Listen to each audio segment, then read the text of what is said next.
It's the last day we are going to share, so the time is very precious.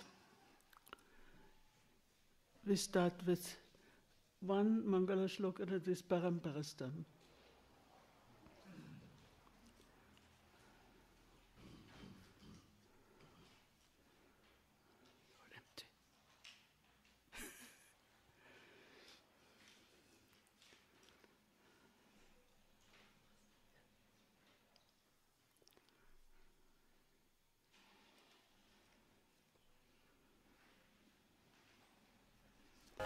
Paramparastham Ganadanadim Ekam Nivishtam Bahudha Guhasu Sarvalayam Sarvacharacharastham Tvameva Shambhum Sharanam Prapadye Paramparastham Ganadanadim Ekam Nivishtam Bahudha Guhasu Sarvalayam Sarvacharacharastham Tvameva Shambhum Sharanam Prapadye.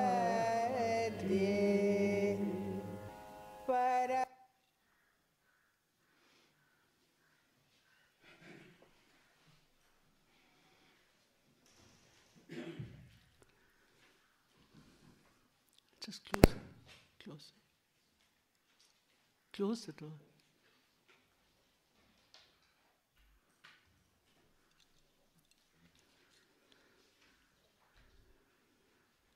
And today is full moon, Purnima. So all these days we have been moving towards that fullness. And if you have seen in the morning when we went up for meditation, the full moon was still there. And it's continuing. It started yesterday and continuing today. And we had this symbolism of the moon and the sun and the fire, which in the yogic body are prana, apana, and udana. And I was reminded when I saw this moon in the morning, once Swami Lakshmanju, it happened that was the opposite. It was in the evening, the full moon was rising and the sun was setting. And he was standing in the garden, just in silence, stretching out his hands like this, as if he is embracing both the sun and the moon. And it was so powerful, such a powerful gesture. So if we can, these cosmic symbols, and if we can interiorize them and connect them with our experience, this is one of the messages of such a text. Now, yesterday, we stopped in the middle of that whole metaphor of drama, and maybe it was not so clear. So in order to come to a greater clarity, I have found that Bhaskara is the other commentator who lived before Kshemaraja.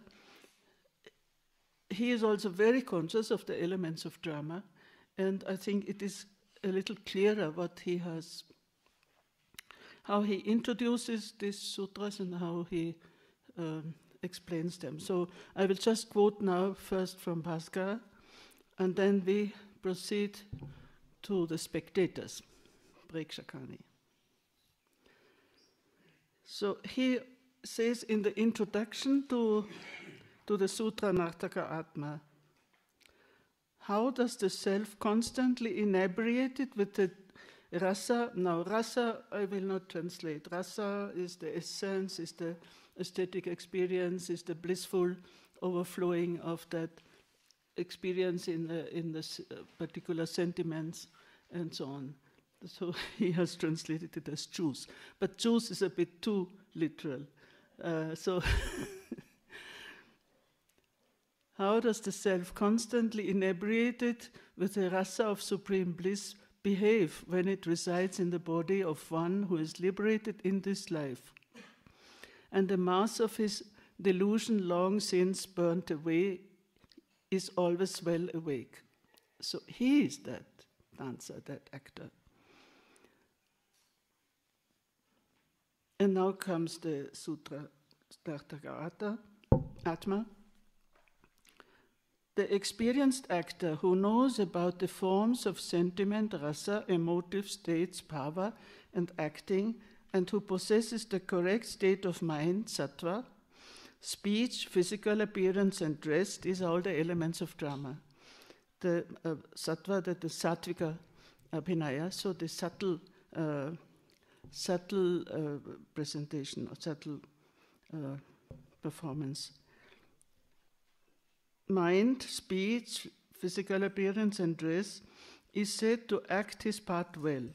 Similarly, the self manifests itself in accord with its own inherent nature everywhere.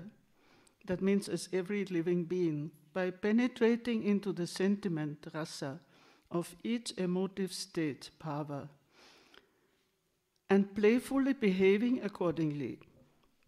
Thus, the self is said to be an actor because it assumes every state of being. Inebriated with the rasa of supreme bliss, the self sports in this way in the world of daily life, like an experienced actor who, knowing well the various types of sentiment, the states of being which evoke them, and their semblances, etc., assumes the role of a limited subject.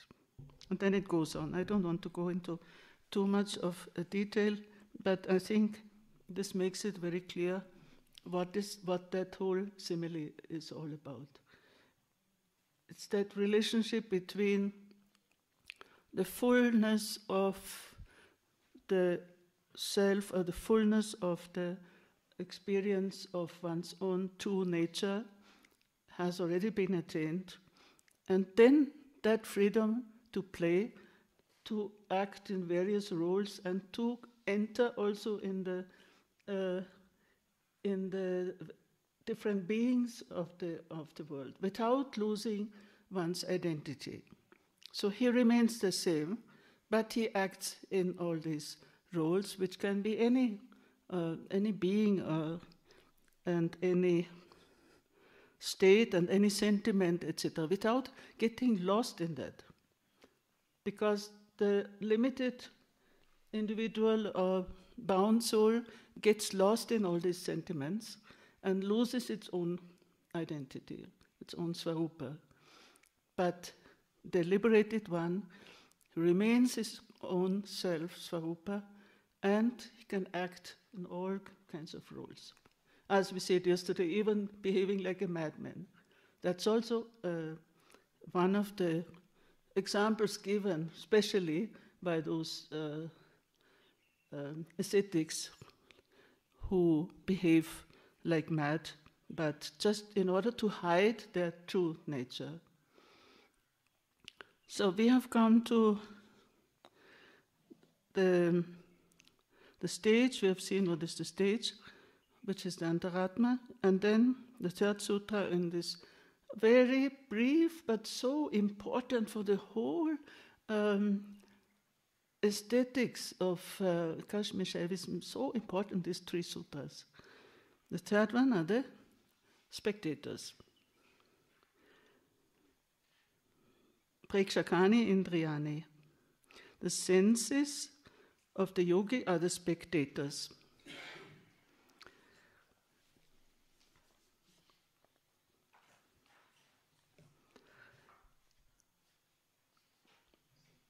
Now, these senses,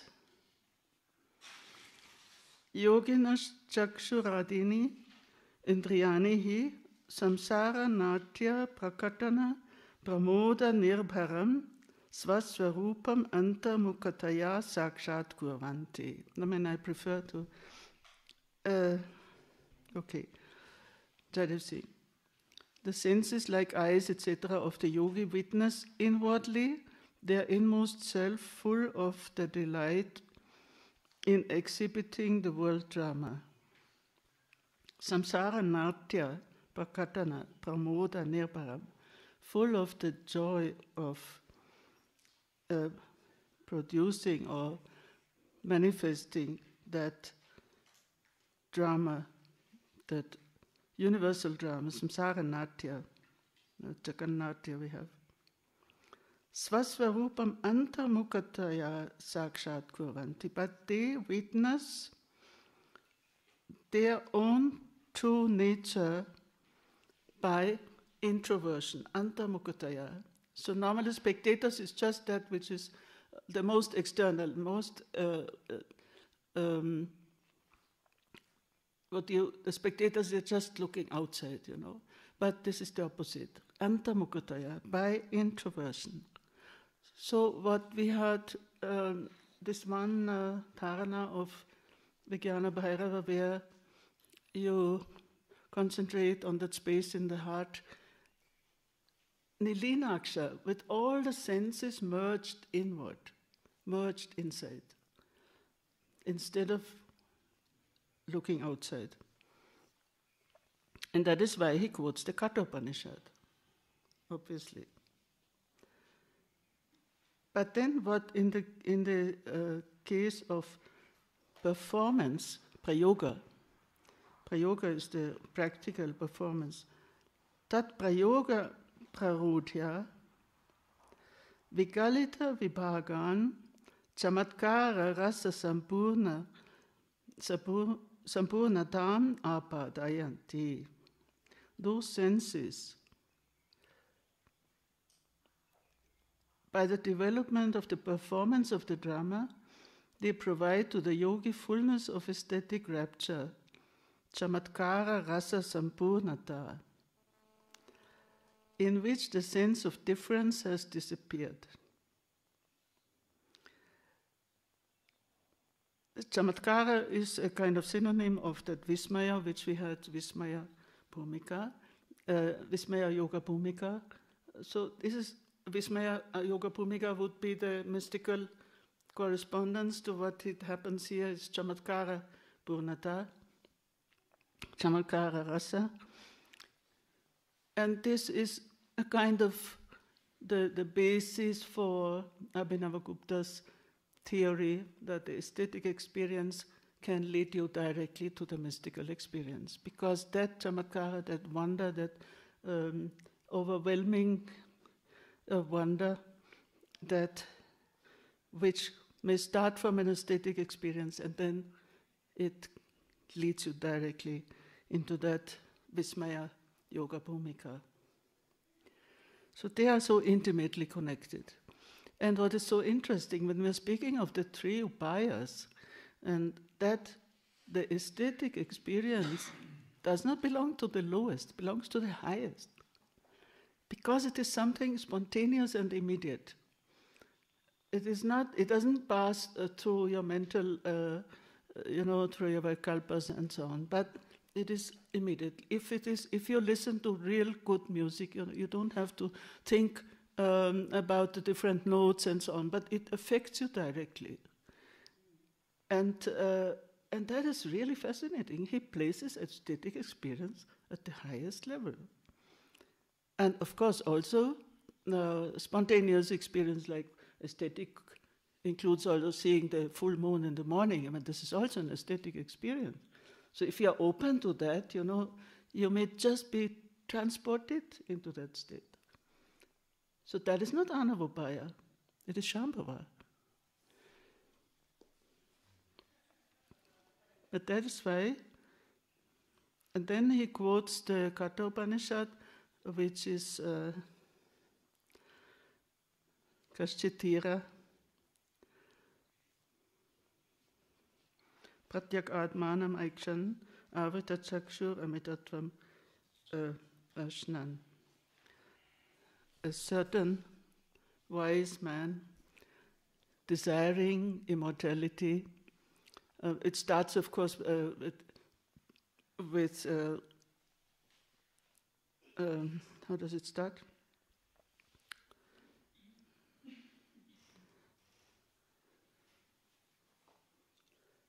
You have the Sanskrit. No. No. You say the full quotation. I'm just if somebody remembers the Katha Upanishad, Swayambhu, the self-existent creator, he poured the holes of the senses outward to look outward. But a certain sage, desiring immortality, he turned them inward and he realized the self inward. So these senses are the spectators of that inner drama.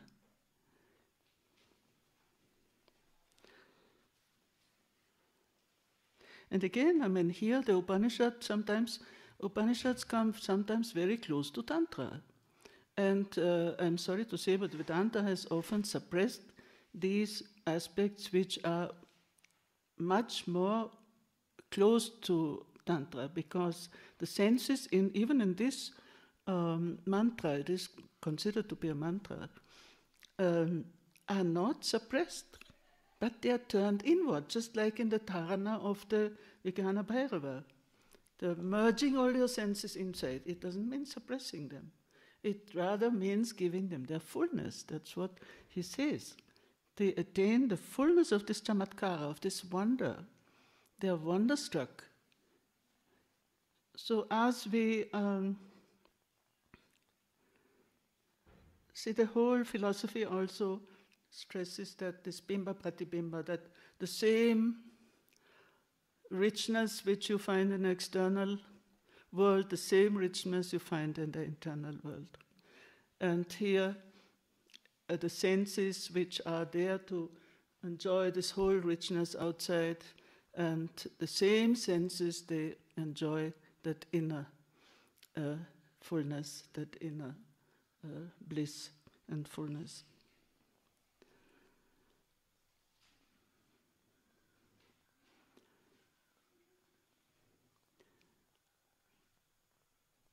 Now,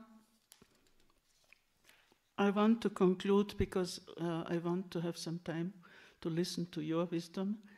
I want to conclude with one sutra, which is just jumping or leaving out one. Sutra 13.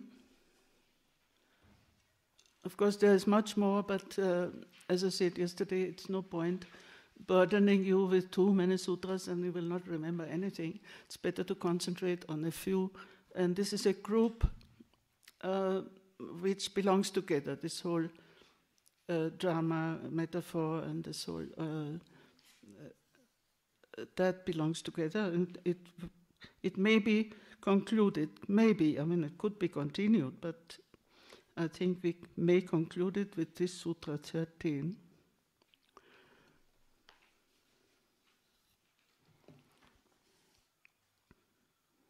Evam, the introduction, Evam spuratatmaka sattva asadhanat eva asya yoginaha siddha swatantra bhava. The introduction says, thus through the realization of, he translates this spurata, a subtle inner throb, but it is also effulgence, something spurata, something which like light or which emerges in it has also that aspect of spanda, of course, spurata, but effulgence, I think, is a better translation. Through the realization of that effulgence of sattva as a sattva. Now, Jaidev Singh translates as a light of the self, but sattva, I would say, just that reality, that pure reality, or that purity. In the case of the yogi, siddha swatantra bhava. the state of absolute independence is achieved. Now we started the whole teaching with the explanation of the first sutra, Chaitanyam Atma, where Chaitanya is explained as Svatantriya, independence, absolute freedom. And here, passing through all these stages and experiences, he comes back. Now that state of independence is achieved. Sita here, that does not mean a noun but an adjective. It is achieved. It is perfectly realized.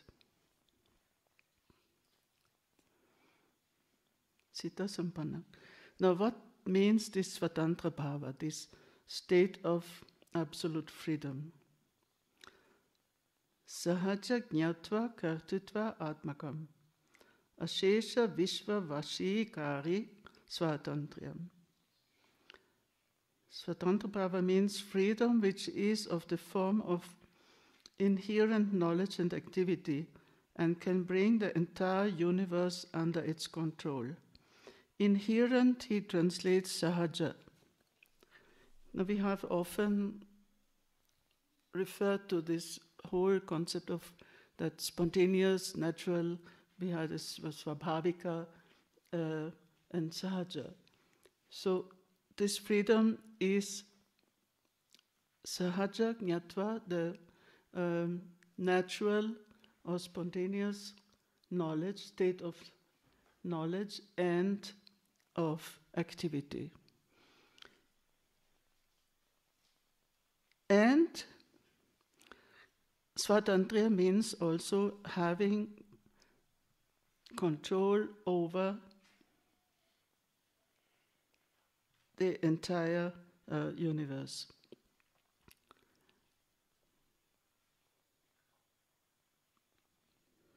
Because knowledge and activity, once they become spontaneous, they become an overflowing of that inner experience that we have. It is an overflowing, and that's why they are spontaneous, they are natural. And you can observe that if you know any saint, we always give the example of Ramana Maharshi or so, and their state and what they're doing, what they're saying, it is spontaneous, it is just flowing out. It's nothing, fabricated by the mind. And we have many examples also of such sages and saints who have reached that state. And then he quotes the Srinathapada. One should resort to one's Svatantriya Shakti, power of independence. She is Kali, the supreme energy, Parakala. We don't need to give any other meaning now. Kala also means energy. Now, Svatantriya Shakti, we have already said in the beginning that she is the supreme power of Shiva. And from that Svatantriya Shakti, all the other Shaktis derive. Chitta, Ananda, Ichcha, Jnana, Kriya. So they are all connected. Without their connection with Svatantriya Shakti, they are nothing. And in Swachanda Tantra, he quotes, Sarva Tattvani Bhutani Mantra Varnascha Yesmrita Nityam Tasya Vashaste Vai Shiva Bhavanaya Sada. All the tattvas, we know tattvas are these elements or levels of reality, all the living beings, all the mantras and letters that are known, are always under the control of one. Now one, I would defer with this translation. Nityam Tasya Vashas, under the control of him who Shiva Bhavanaya Sada, who is permanently engaged in this contemplation of Shiva.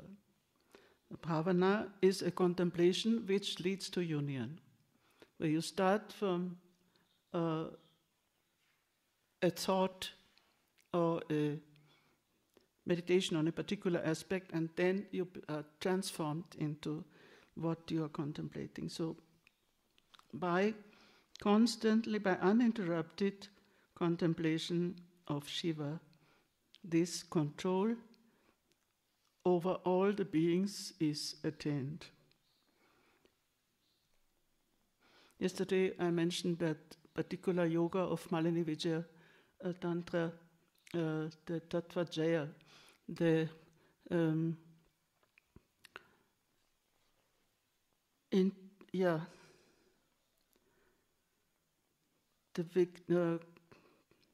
how did we translate Tattva Jaya? The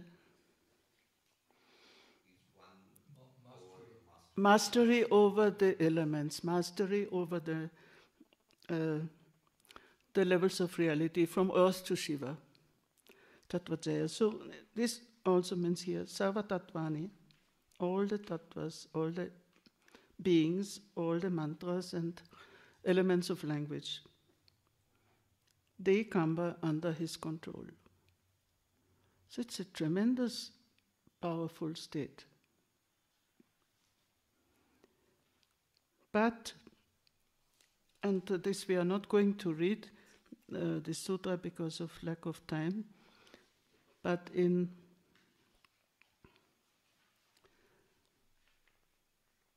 the following sutras it says, like in Spija Avadhanam in 15, see, even if you have attained to that extremely powerful state, you should never stop with your practice.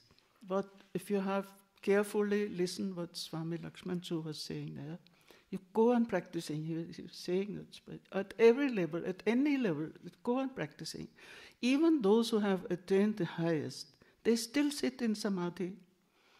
And if they think, oh, now I don't need anything, I can do, so they will lose their power. So that's why this stress on nitya, sada, this continuous.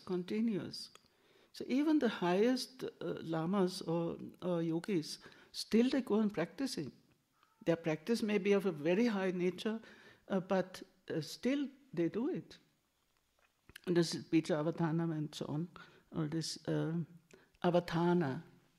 And their practice, it comes on page 162 in the commentary on Bija Avatana. Again, this Avatana, the main practice is this awareness. So that state which they have already reached, not to lose it, to keep that constant awareness. And that awareness which goes, as one of the sutras, which again we are not going to read, is that turiya, that fourth state, which then permeates all the other three. The turiya, fourth state, Trishu Chaturtam, Tailavat Asityam, that is the sutra. That fourth state should pervade all the other three, just like oil on a surface which spreads out. If you pour oil on a cloth on something, it spreads out. So that state of consciousness of the fourth should pervade all the other states.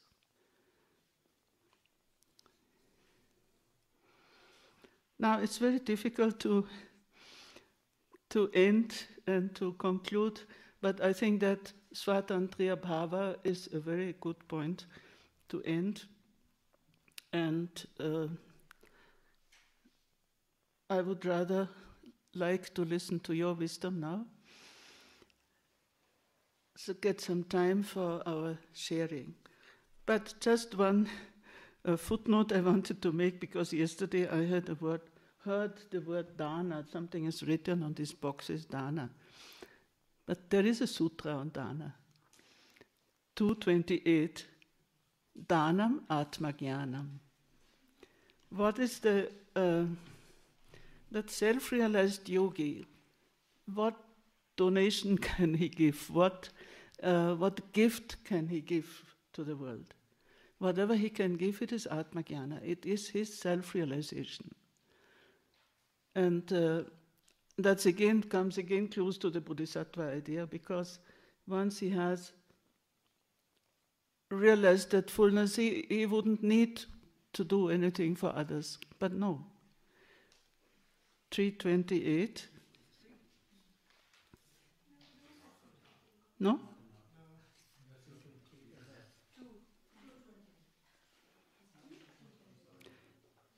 No, 328. Is it?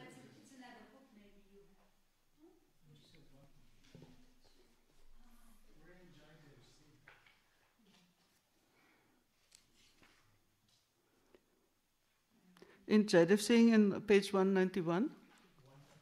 191. And in Swamiji, 197.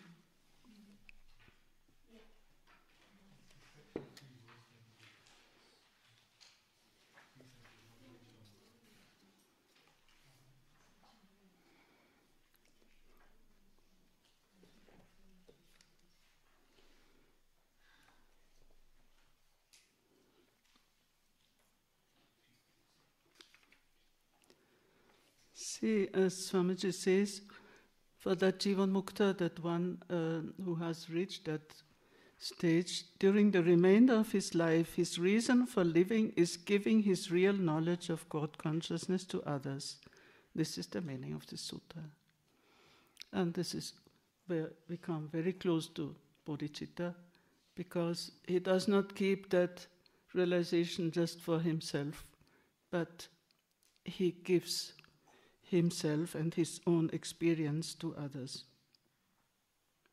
We don't need to go into the whole commentary, but just the word dana, I said, yes, we have this in a different meaning. So, iti shivam.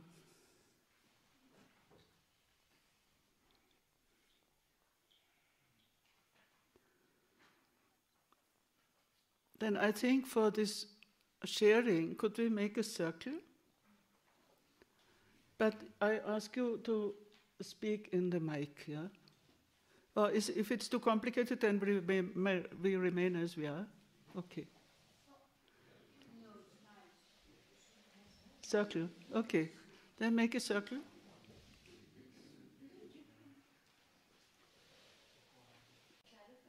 Yeah.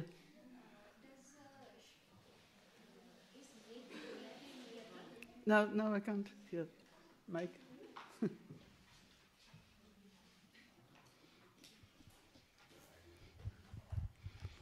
Is neti?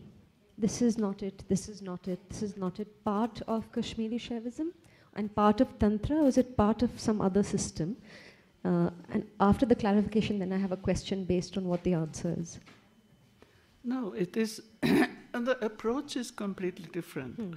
But as you have very surely listened carefully, when it is said that the body, see, that self is not identified, your own true nature is neither identified with the physical body, nor with the prana, nor with the mental body, nor with the shunya. So that is also in a way neti. But they purposely don't use that because it brings them to, now you're too far away. No, please come closer. That negative, it is not, that's not the central idea. Of Tantra. Yeah. And as I therefore understood as in Vedanta, for instance, a lot of it is renunciation. I will not let this affect me. Yeah. Whereas in Tantra, everything is included in the sense, this is also of use to me, this is also, whether it's negative, whether it's positive, whether it's material, whether it's psychological, you take everything. So that is very true, but if one concludes from that Tantra is easier, it's just the opposite. It's more difficult.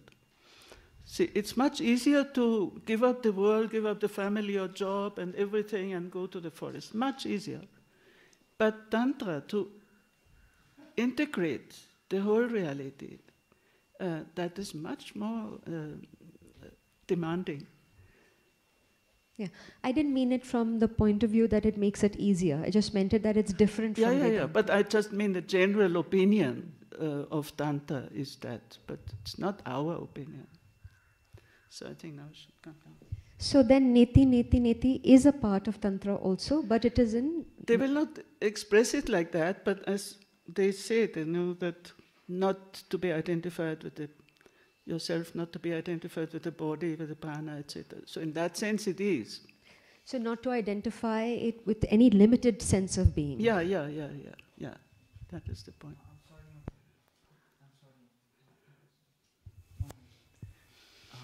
Thank you for your time and everything. Just one little thing.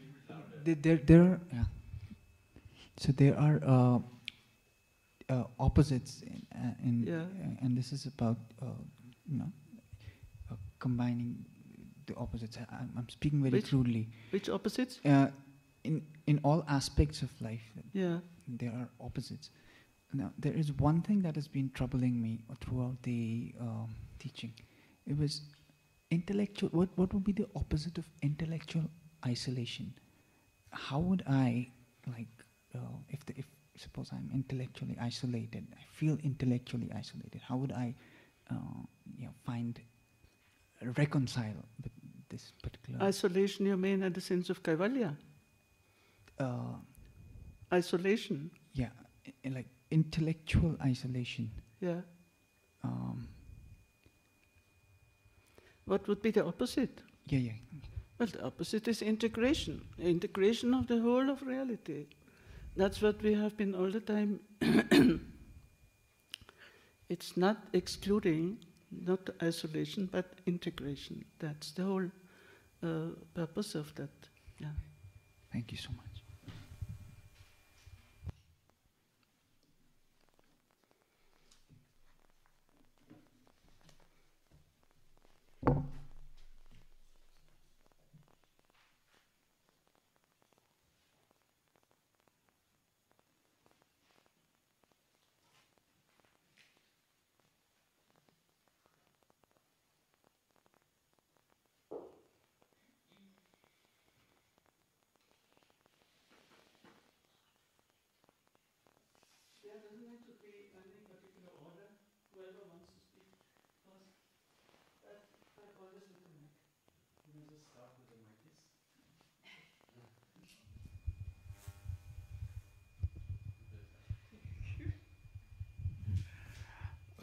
Well, I was going to say, aham overwhelmed with chamatkara. So silence is the best thing, I think. That's my statement, really. Because I realize one thing, that unless you practice it, you're never going to get it finished.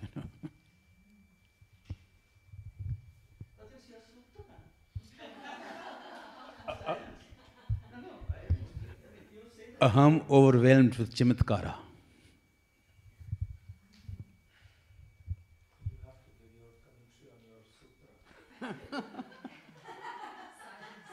It's got auto commentary, no? This is the fourth teaching I have taken from Bhatinaji, and I take it as I'm a Buddhist practitioner, but I don't have any. I think that the Indian traditions are a continuum, an evolution from the beginning. And to me, these teachings have really made my understanding of Buddhism, and especially of Vajrayana, much, much deeper. And it's absolutely really mind-boggling, really quite mind-boggling. And I really get so overwhelmed by these teachings. And I feel very, very enriched. And like I said, that my own practice, my own practice from my own lamas, gets much more clarity. And I hope with a little bit of depth. I'm still sort of a baby bodhisattva, so long way to go.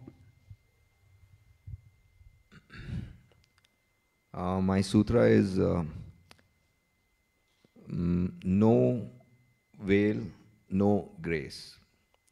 So it's in English, and I think it should be like oral only, because then you can have no meaning K-N-O and also K-N-O-W. So for the general understanding, it's like for everyone, it's like a fact that if there isn't any veil, there will be no grace. So we shouldn't feel bad that whenever we feel bad about ourselves that something is missing or what, we should just realize it's because we are veiled, and the grace will come. And the other thing is, if we know that we have the veil, then obviously we will know grace also, because the moment you see the veil is the moment you can get rid of it. And I mean, that was a very important thing for me, to be able to feel good about myself every time whenever I do something wrong. So, oh, it's not really the real me, it's just because something is veiling. So I just have to look into it again and again and find a reason for it to be good. And all the teachings have sort of like, even if I take 2 sentences from each sitting, and I can relate them with my own personal experiences. So it's given me more confidence in my own experiences, you know. So I'm very grateful for that, and I'll keep practicing and try to do it. Thanks. I didn't do my homework in the sense that I didn't compose a sutra. But I was very much thinking or trying to progress in my meditation practice. And as I was asked by others, or as I was discussing, there was only this one thing that I felt I wanted to share, or wanted to say, that I felt like the closest I felt I could get to anything that I thought would be, should be, could be meditation is this state between being awake and falling asleep. And that's where I was trying to stay. Then I flipped through the book, Vijnana Bevara, and came exactly to that paragraph, and that struck a chord. I thought, okay, maybe I am reaching somewhere after all. And I can just read it out.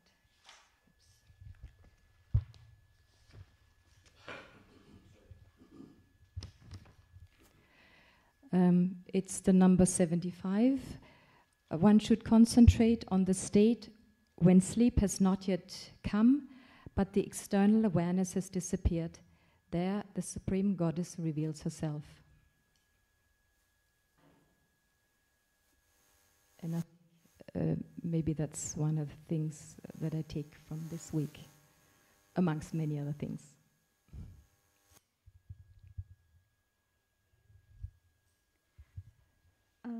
I think my sutra is like practice makes perfect, and I want to take that belief. I want to take that in my future life, and I should say that I, without many Sanskrit background and without many religious background, I only could understand like 30% of this Shiva Sutru. But it is like, a light from, the sun shines a light through the crowd. I only get a glimpse of it, but it gives me the sense that it is so profound. I can sense the profoundness of this sutra and the religious. So that is the most, I think that's the gift Bettina give us. It's the profoundness. And I think I also want to going on with this path. I also taste joyness in the meditation, which I like to going on, and I found very interesting in the Sanskrit. I like to pick up when I back in Shanghai, so I could understand the sutras fully, and more scriptures fully. And I just want to thank you all. It's just a great experience for me. It's so great. Yeah, I can't express because maybe you can feel it. It's beyond the words. Thank you. And I just want to practice in daily life, yoga and the readings. And I should thank everybody. Maybe we can do the same thing, and maybe we can meet somewhere, samadhi.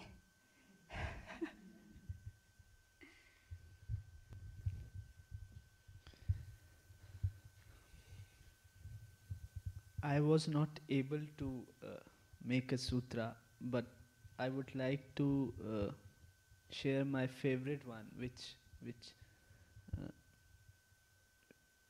is my favorite. It's Gurur Paya. And I have written down some lines from my experience and which is connected to this sutra. Gurur Upaya.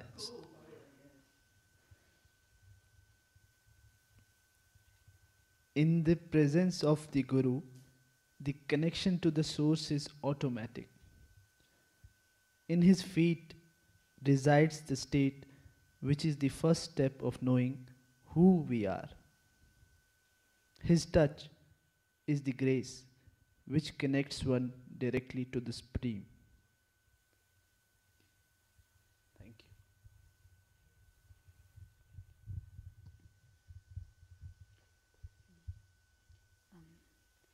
I've tried to do the homework, and I've written something in German. Maybe you can listen to it and you translate it, because my English is so middle. Okay.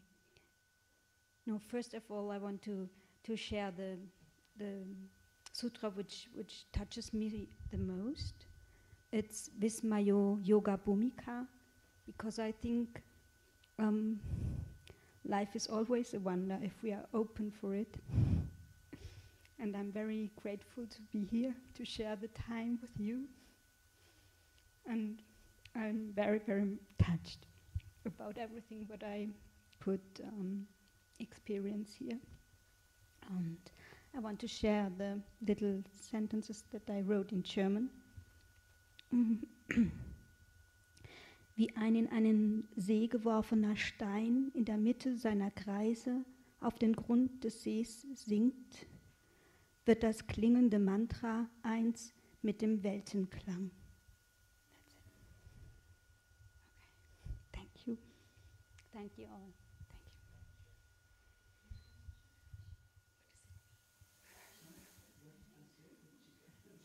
Thank you.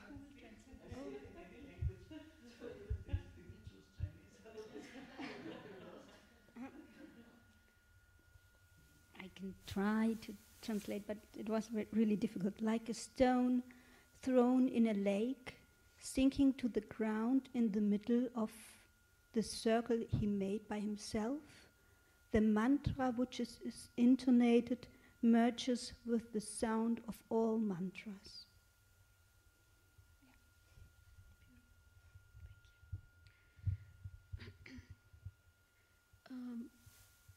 The sutra that struck me, and it's always been sort of like a koan for me, is the same one that you mentioned, Guru Upaya. I was introduced to the Shiva Sutras when I was quite young by Swami Muktananda. It was interesting to get this copy because it has a picture of him right here. Yeah. There's a picture of him right in the front of this edition that I have. Yeah. I think he also helped with the publication. He helped Jaidev Singh or something like that. Anyway, I met Muktananda when I was quite young and had a lot of devotion and sort of gave myself completely to that path. And I guess it's not in all the books, the picture? Oh, okay. And then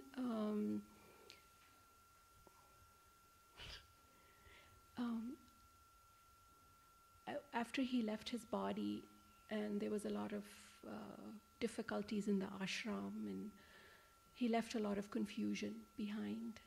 I went through a journey of sort of rejecting everything he had taught me, and realizing as I come back to this that I had sort of thrown the baby out with the bathwater. You know, I had sort of put all that behind me because I couldn't deal with it. And so I went through a long journey of sort of psychological searching and therapy and trying to regain a healthy sense of self after having given myself so completely. So it's sort of like the sutra is like a koan for me, because I know both the dark side and the light side. And it's been really interesting to come back to these teachings, and also to have the contact through you, Bettina, with Lakshmanju. It's so beautiful. And I found myself kind of wishing that I had met him, and you know, a lot of that longing again to be directly in contact with the great master. And sort of thinking a lot about what it means to me to practice, and how do I find that inner guru? Like, how do I connect with that? Because I've spent much of my life looking for it on the outside, and that's my tendency.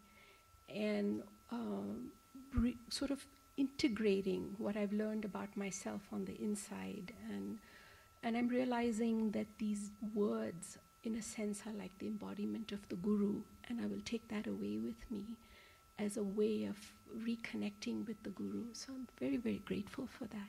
Thank you.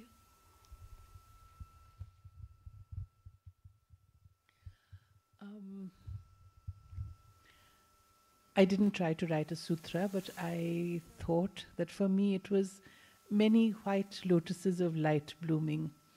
This reflects some of my experiences in meditation and experiences in the classroom, because I can't pretend to understand a lot of Sanskrit, but suddenly things were lit up. When you spoke, things became very clear. There's huge areas of ignorance still, but there's wonderful, wonderful patches of light in all that. And so we continue, I think all of us continue our journey, but this has been a wonderful experience of some understanding. Thank you. Of one of the sutras. For me, because I have an interest in music and dance, the last 3 sutras that we did were so rich. And what you told us about the whole concepts of kala. But yes, the whole Nataraja, which I've seen through many, watching many performances of dance, suddenly this deeper level. And I would, in fact, very much like to see your essay on Leela. You have an essay you wrote on the Leela of, you spoke yesterday of an essay on Mudra, on the essay on Mudra. Ah. Yes. The Leela, yeah. This was very, very resonant for me. Thank you. I wrote something, but there are bits and pieces. So first, the sutra, which is the closest, is 313, I think. Siddhaha Swatantra Bhavaha. And the background, Bettina ji, kind of, you know, when you were driving, I told you of this experience I had while I was trekking in the Great Himalayan National Park, of coming to that waterfall. It was some very special, this thing of nature. There was a huge waterfall, there were rainbows, there were butterflies. Something really happened, and I had this intuitive drawing into it. Like I entered it, I physically entered it, and then I just had this feeling, I have to ask for something or say something. And it wasn't like, it was as if a wish would be granted. And suddenly it was not a wish like I would normally wish for, just something rose from my heart which said freedom. And freedom as I never understood what it was. Not freedom as we ask for. Like, it was strange, but it was really from the depth. And we were driving down, and I told her. And then I came here, and she introduced Swatantra, and it was a drop of that or something of that, because I couldn't articulate what that freedom was. Freedom from what freedom? It was just freedom. So that is why this sutra. Siddhaha Swatantre Bhavaha. Then I tried to, you said Sanskrit. I'm beginning to learn Sanskrit, but very, very beginning. So I can't make a Sanskrit sutra, but some Sanskrit words which pop out, it won't make sense, no grammar. Hridyam Guhyam Spurataha Chamatkara Rasa Sampurnta. Then, I mean, there's some experience of each one of them. And then I did write Poetry Comes Naturally. I wrote 2 versions which are very similar. Maybe I should they're very similar. Maybe I should just read out the recent one. It is connected with these words. The heart a mountain cave, lit by 1,000 fireflies. In its very center, a Swayambhu spring of water gurgles and dances in moonlight of the Guru's grace.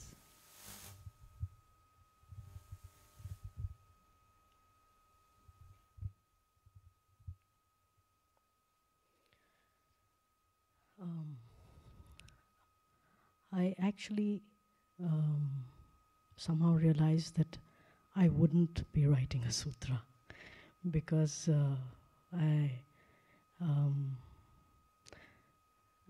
I'm not ready for it.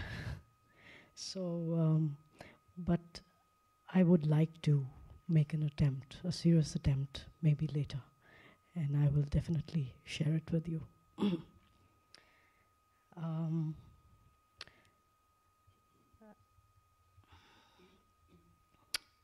In terms of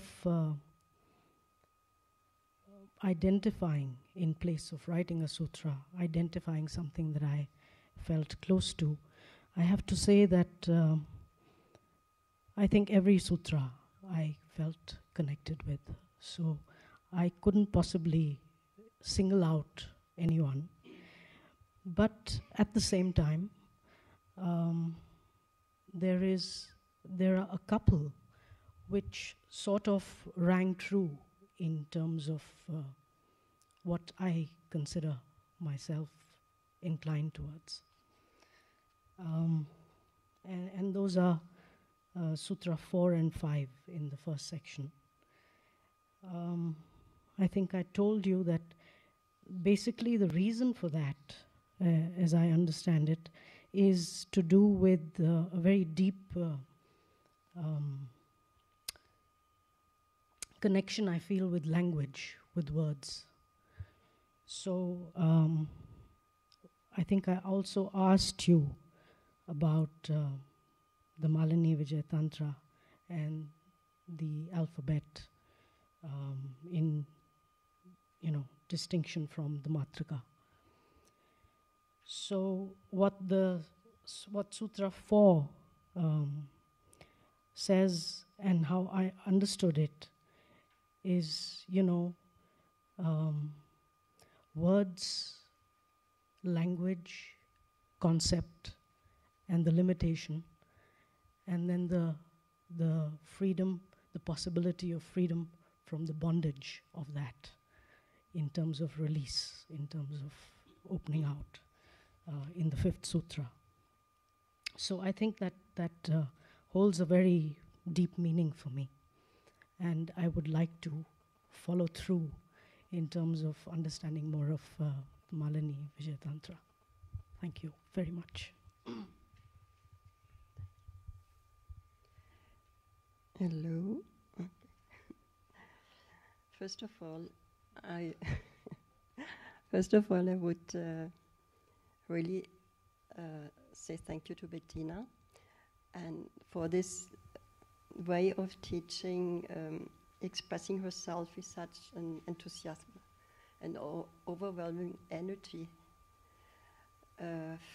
Can't find the words. It's like, it's so much joy when you speak, and I can really feel how you love this. And this helped me to go over this, what I didn't understood. There were many things. I mean, and also it gives me the, how you call this, the will, the wanting to read in the simple way, just in English, all the sutras, to really get into it. And yeah, I also thank every one of you for your presence. It was a very, very nice time. And then I wrote something I don't think is a sutra, but it is resuming my experience. After some time in the dark, searching for your light, dear Shiva, I can feel your supreme energy again in my heart, illuminating the path of my higher self. You are guiding my inner guru. Thank you.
I want to start by saying that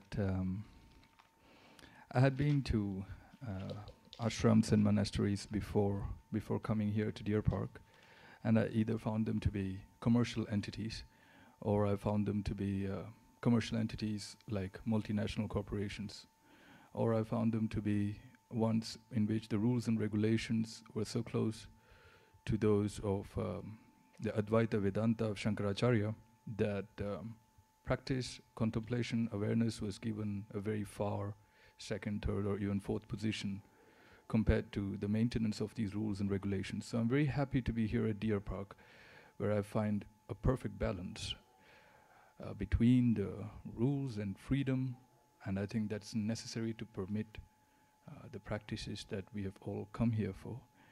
And I'm really thankful that I could be here to attend Dr. Bettini's course on Swami Lakshmana Ju's interpretation of the Shiva Sutras. These lines, they came to me together in one sequence, so I'll just read them out as they are. The first is a premise, setting the premise for the rest of the lines. Samadhana iti drishti. Drishti. The second one, Chakshu Shariram. The third one, Lokaha Chakshu. Fourth one, Pragya Jyoti Atma. And the last one, Jyoti Utpanna Shivoham Shivoham. The first one, which was a premise that said Samadhana iti drishti, it means sight is awareness, or awareness is sight. Perfect awareness, collected ekagrat awareness is sight, true sight.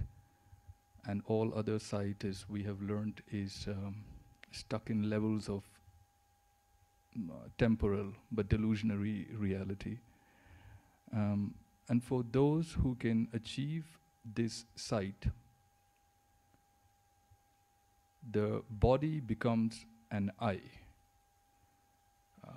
The entire body sees, not just the organ of sight. And the world itself becomes sight.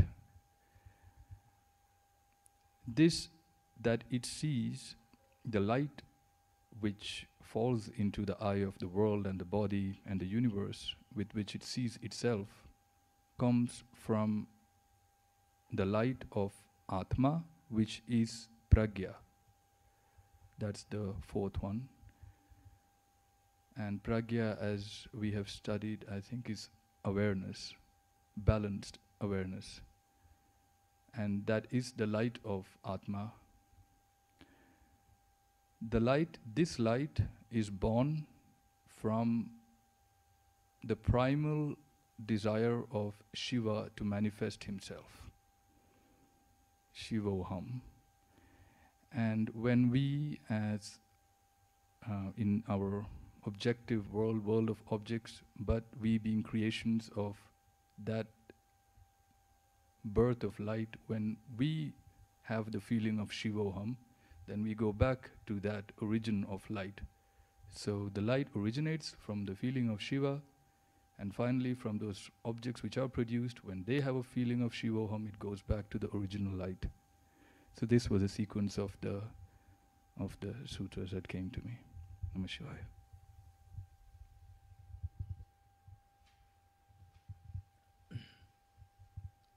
I don't have a sutra as well, but I'll talk about a few things that made a big impact on me. Excuse me. And mainly I have to say they made an impact on my practice. Like last year, it seems to me the thing that's impacting me the most is spending time up there in the room. And of course there's this interplay between what's happening in here and up there. And this is one of the things that was part of the interplay for me. This verse you pointed out from the Vijnana Bhairava about the heart, that was one thing. I'll read it again.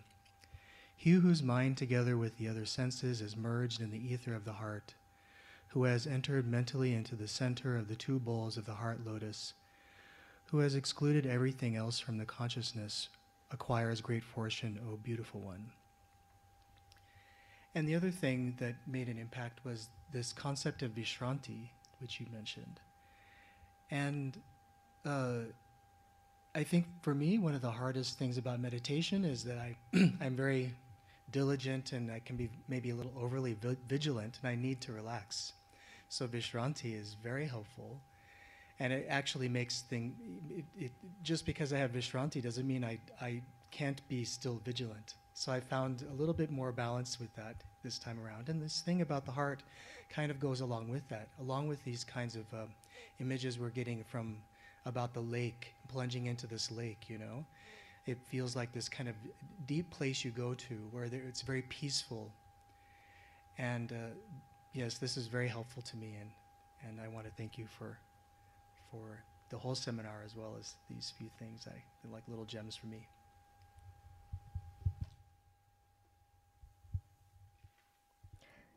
Thank you, ma'am, for giving us the opportunity of making our own sutra. My sutra resonates with yours, Sean. It has 3 words, but the first one is, it might well have 1 word, which is Vishranti. My sutra has 3 words, but the most important from those 3 might well have been just 1 word, which is Vishranti, the same as Sean's. For me, as rest and repose,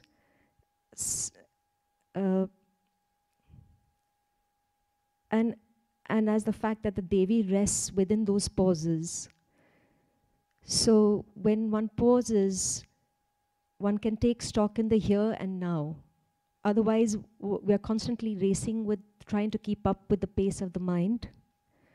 And the mind and the ego are always talking to us in ways that either make us doubt something or confuse us. So when you pause for a minute, you take stock physically, mentally, emotionally, and say, okay, I'm here, this is what I can do right now, this is what so that repose, that rest, that containing, that holding.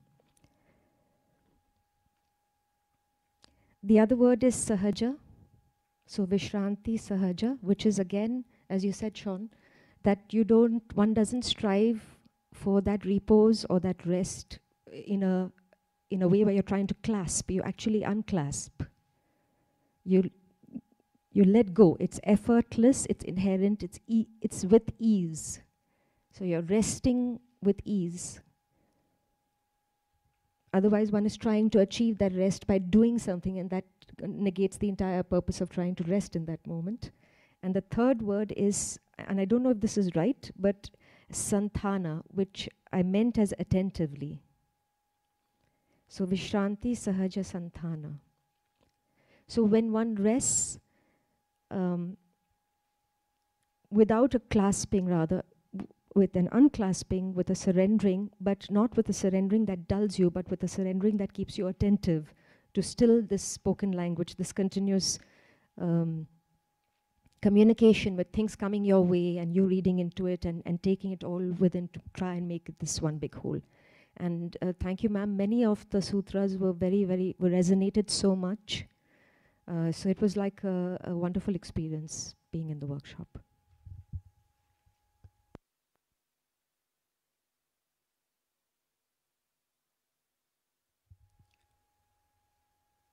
Thank you so much, ma'am. Yeah, I'll hold the mic up.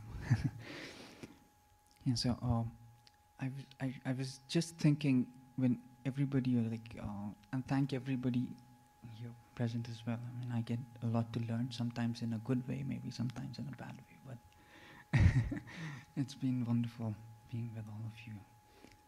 So, yeah, so I don't know what the word for it is. When things like coincide together, and like you get an epiphany that, oh yeah, this is what I was meant to do. I mean, a lot of people had it. I had it with this one sutra, and like when we just began doing the thing about art and writing and Natya Shastra, I had already written this, and it came, and when we come to sit, this was like you said, let's go into the Natya Shastra Sutras, and yeah, Antarguhita and all that. We came about those words. So, but I had already written it in English, so I asked your permission that I could say it in English. But I tried to translate to the best of my ability in Sanskrit as well.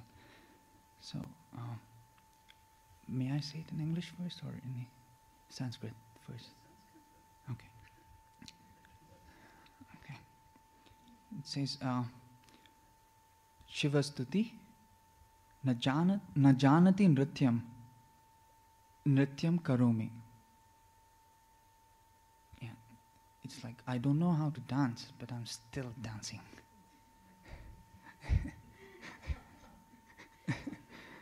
That's what it is. So, in English, the lines which had come to me were, this was a very crude Sanskrit, and I hope you'll forgive any mistakes that I might have made. So, the lines which came to me in English were, take me dancing. No, I don't know how to. With a rag hoisted on my shoulders and my 2 left feet, I am pulled. Thank you.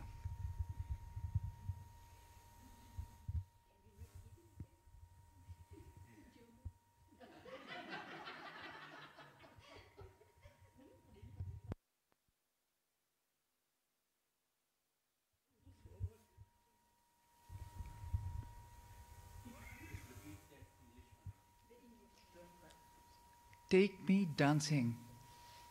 No, I don't know how to. With a rag hoisted on my shoulders and my 2 left feet, I am pulled.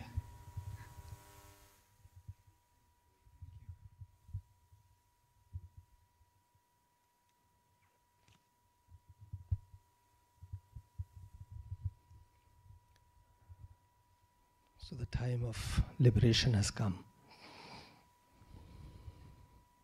It's the most difficult time. I go back to the time when we assembled here and we introduced ourselves to each other. I remember that word coming from Daisy, saying that, promising that I would put in my best effort to do the best, to learn the maximum. That was the epitome. We have to begin learning, we have to start getting into it. And that's what I am. I'm reminded of a sentence which Bettina ji spoke. That was that the 20th century was the century of Siddhas, and now comes the time of groups. That is, a group like ours. If we are practicing, if we are remaining together, I think that what means that we all progress together. And that's what makes the most of sense to me in this kind of get together. The growth is very fast, and I really thank each one of you for having joined this group and made it such a vibrant experience. And the thing I would like to say is that most of you have spoken, but it has really not been expressed. It is well within. But that's not an issue, that's not a problem. Let it grow within, that's really required.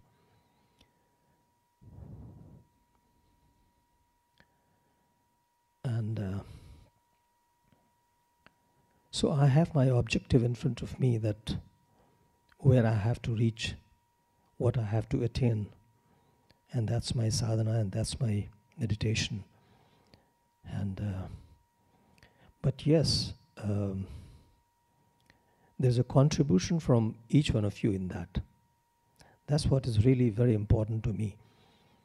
And that's what I gather in these seminars which Bettina ji conducts, and take home, assimilate, and grow on that. So of course my destination is clear and clean to me, but the dissatisfaction is mounting. I'm not growing the way I should be. I'm not moving the way I expect myself to move forward. So this is one aspect of the thing. But the other aspect I know is that I want to see my Guru become Buddha, Prabuddha, Subuddha, become Swamiji himself. So that's what, because that's where lies my selfish interest, that if you become Buddha, then I am Prabuddha too. Now I get back to the sutra.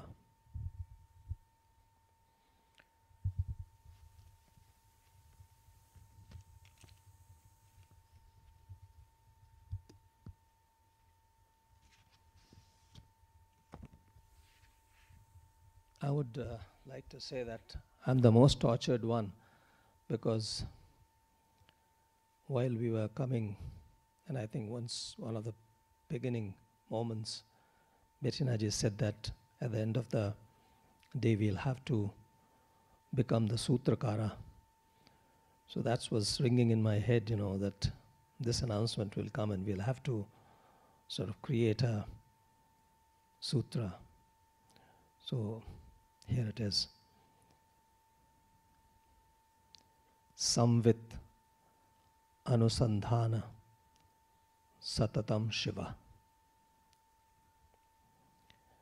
And I would like to explain to my understanding, because you write what you do, you write what you understand.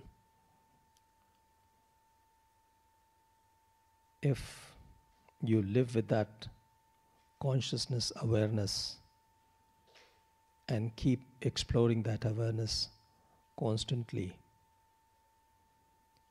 that's what is Shiva. Thank you.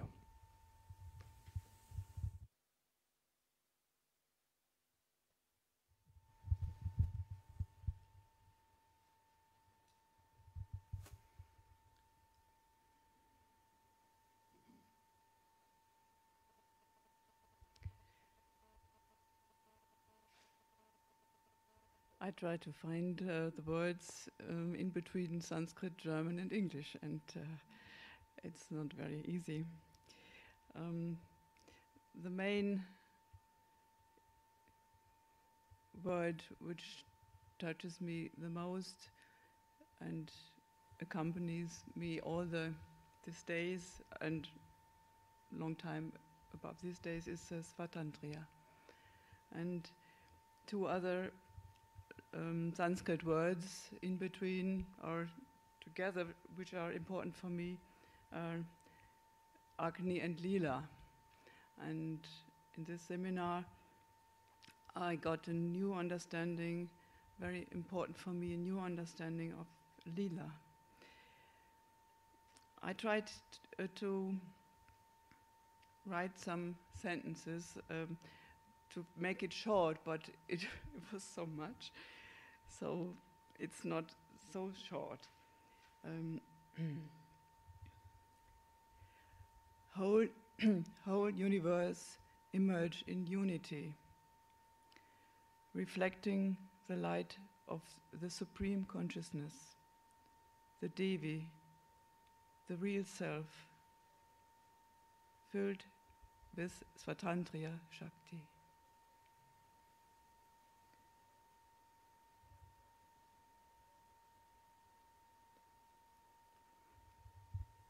Thank you very much for your teaching. It is always one more step to go to the whole understanding and realizing, and by your words, as it's written in the sutra, that we can experience, we can understand and experience. And thank our Swamiji.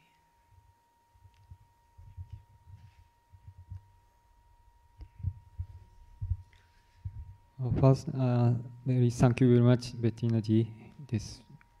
Anytime I've joined this teaching, I've some things inspiration, get some things very familiar with me, some practice experience.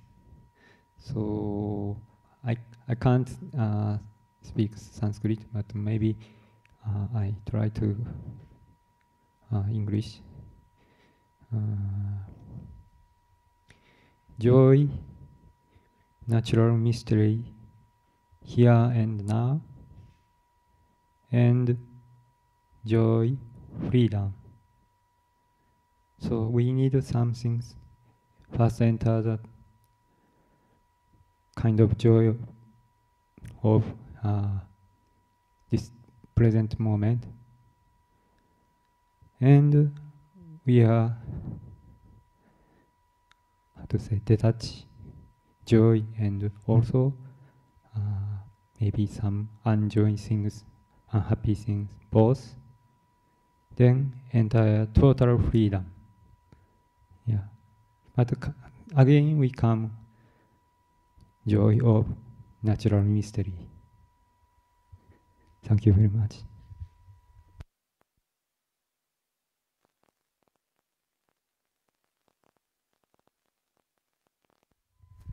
First, to thank you, Venerable Agachita.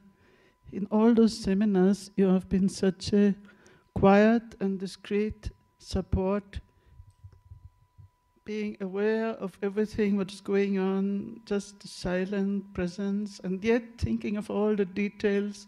So when we are speaking of awareness, avadhana, we take you as an example, because that awareness is not only when you sit still in meditation, but when you're thinking what is lacking, what is missing, what should be done, etc.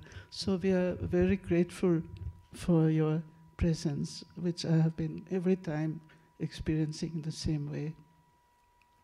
And then I'm grateful for this sharing. And I think it's so important that, as I said in Swamiji's words, to digest. So otherwise the teaching, it can go over your head or in your head, but if it, as the sutra says, if hridaya chitta sanghatat, unless that mental state, it sinks into your heart, then it is a waste of time, because we have to really make it a part of our own life and of our own being, our own body, our mind, etc. And that is what makes me happy when we have this kind of sharing, that you come out with something of your experience in any expression. So sutra means just a very brief expression of an experience. And if I say something about my own experience, when I read some of the sutras when I'm preparing the class, and I'm just stuck, Sometimes it strikes me so deeply I can't proceed with the reading. And just the meaning, this beautiful verse of Kalidasa, Vak autau eva sampriktau Parvati Parameshwarau. So the meaning, the word and the meaning are so intimately united, like Shiva and Parvati. It's in Kalidasa. And so when that meaning, it takes so much deep hold of me, I just cannot proceed. So I have to teach, so I have to do something. But if I'm not teaching, I will just stuck with one sutra, and that's it. And it was always so beautiful to listen to my guru, Swamiji, when sometimes, not in this big groups, when it was recorded and so on, but that was at the very end. But otherwise, when just a few people would be sitting there and he would be teaching one shloka, and he would go into that state which is described in that shloka or in that sutra. And then that's finished. The purpose is achieved. You don't need to proceed further. So that is the beauty of those texts, that they can just carry you into another state of consciousness, and just read one and stay there. Bus finished. You don't need to read the whole or to understand the whole text or the whole philosophy and so on. But if that has that power of carrying you into another level of consciousness, then the purpose is fulfilled. And if at least some of these drops of this nectar have been absorbed, then I feel it worthwhile to do this exercise. Thank you.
By just the words and the difficulty of, you would have run away.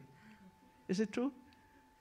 So, but you could get something from that experience, and that I'm really admiring you.